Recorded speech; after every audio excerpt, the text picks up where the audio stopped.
BFM Business présente le 18h Écho. Allez, 18h20 sur BFM Business. Notre invité donc ce soir, c'est Denis Lebossé, le président du cabinet Arc. Bonsoir Denis Lebossé, cabinet Arc, cabinet de recouvrement des impayés que vous connaissez bien sûr si vous êtes auditeur de BFM Business. On va reparler avec vous d'un sujet dont on parle très souvent ici sur BFM Business. Véritable plaie pour les entreprises, ce sont bien sûr les retards de paiement. Et pourquoi est-ce qu'on en parle ? Parce que François Bayrou, avant-hier, lui-même en a parlé. Il y a eu cette proposition qui est un peu passée sous les radars qui consisterait à durcir encore les sanctions contre les retards de paiement interentreprises. Alors, qu'on rappelle bien les choses. Pour l'instant, la sanction maximale de Denis Lebossé, c'est 2 millions d'euros. C'est ça aujourd'hui. Exactement, oui. 2 millions d'euros. Ce qui, à l'échelle de grands groupes, n'est absolument rien. Epsilonesque. Exactement. Ouais. C'est l'épaisseur du trait. C'est l'épaisseur du trait.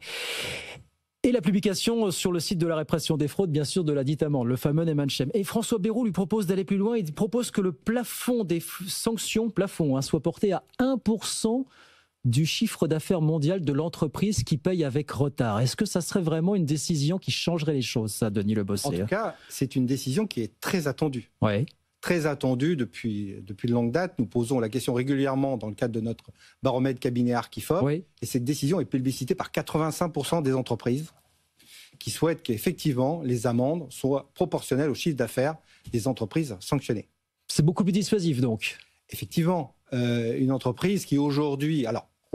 certaines entreprises sont quand même vertueuses. Les entreprises sont globalement vertueuses. Certaines d'entre elles organisent, mais vraiment organisent et industrialisent le non-paiement, le retard de paiement. Soit en externalisant la comptabilité dans des pays tels que l'Inde ou des pays très lointains avec une saisie dans ce pays, une validation dans un autre européen et un paiement en France. C'est un petit peu l'objet des pubs que vous diffusez sur BFM Business. On organise le non-paiement. On organise le non-paiement. Ou alors l'entreprise qui décide le 10 décembre de ne plus payer personne pour garder sa trésorerie pour habiller son bilan de fin d'année. Voilà. C'est des cas vécus, malheureusement. Et ça fait partie de votre quotidien, vous, en l'occurrence. Absolument. C'est notre quotidien. Et ces entreprises ne sont pas, lorsqu'elles sont sanctionnées, elles sont sanctionnées au maximum de 2 millions d'euros. C'est ça. Ce qui, pour un groupe du CAC 40, est epsilonesque, encore une fois. Mais 1%, si vous allez chercher 1% du chiffre d'affaires mondial d'un géant du CAC 40, par exemple, ou d'un géant du SBF 120, c'est plus du tout la même histoire pour le coup. C'est pas du tout la même histoire, parce que ce sera des dizaines de millions d'euros de sanctions. Est-ce que vraiment les retards de paiement croissent avec la taille des entreprises aujourd'hui ? Je voyais dans les structures de 1000 salariés, nous disait la Banque de France il y a quelques jours, c'est 18 jours de retard en moyenne. Alors que la Banque de France nous disait, fin 2024, la moyenne, toute taille confondue, c'était 13,6. 13,6. Donc, c'est effectivement le fait que dans certaines grandes entreprises, je ne veux pas stigmatiser, parce qu'encore une fois, certaines sont très vertueuses, mais certaines de très grandes entreprises, la lourdeur administrative, la validation, les systèmes de validation sont relativement lourds. Oui.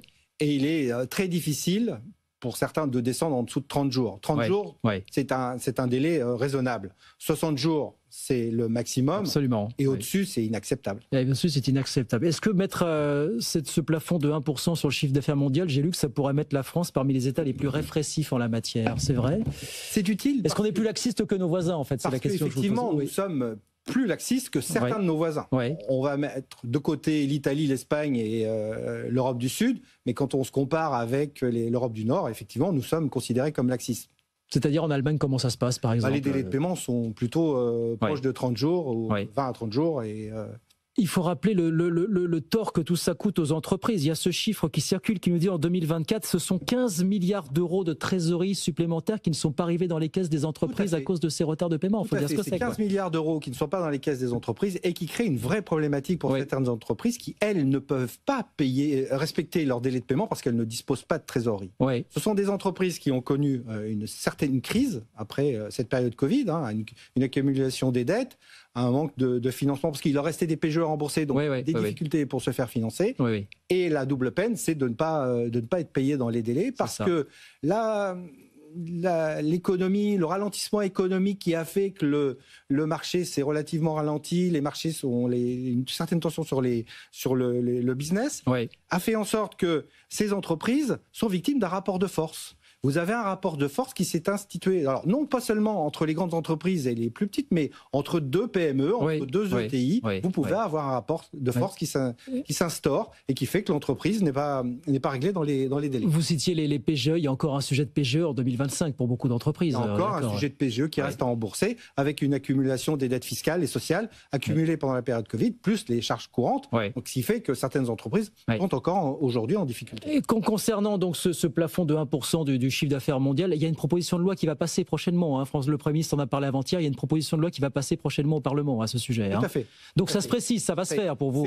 Au Sénat, il y a vraiment un sujet. Un sénateur est sur le sujet et on espère que ce sera voté par les groupes parlementaires. Il y a une autre échéance, donc on commence à parler de plus en plus, c'est le passage à la facturation électronique.